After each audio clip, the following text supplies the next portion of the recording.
Ito pa mga bossing ko ang isa sa mga subok na napakaswerte mga bossing sa pamamagitan ng napakaraming barya po natin mga bossing.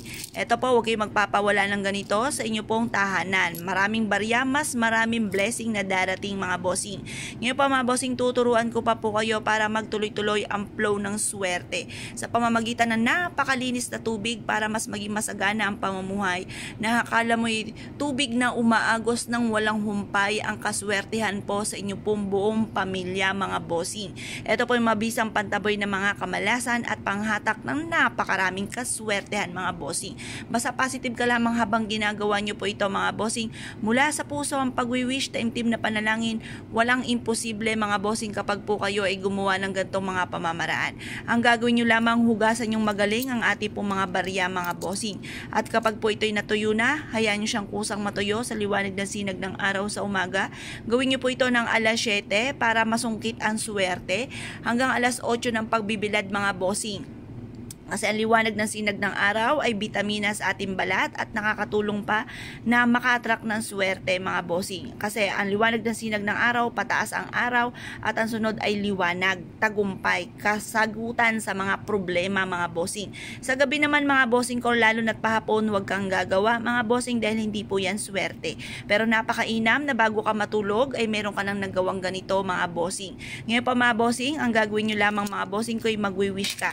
Bawat barya mga bossing ko ay mag-uukol ka ng panalangin. Halimbawa ito mga bossing ko, sabihin nyo po dito sa pamamagitan nitong baryang ito, ako yayam at magiging matagumpay, magkakaroon ako ng napakaraming pera. Sabay shoot mga bossing. Tapos sabihin nyo rin po dito sa pamamagitan ng baryang ito, matutupad ko lahat ng aking mga pinapangarap, magkakaroon ako ng negosyo na dito na ako yayaman. Tapos sabihin nyo po dito, magkakaroon ako ng maraming ipon sa bangko, maraming lupain. Basta itodo-todo nyo na ang inyong mga kahilingan. At sa aking negosyo ay dito na ako yayaman. Magkakaroon ako ng sarili kong sports car. Yan. Mababayaran ko lahat ang aking mga pagkakautang or kaya ang aking mga hulugan. Ganun po inyo po mga pagwi-wish. Direct to the point ang pagwi-wish, walang gamit na sana mga bossing. Sabihin nyo po, lahat ng pangangailangan ng aking anak ay matutupad.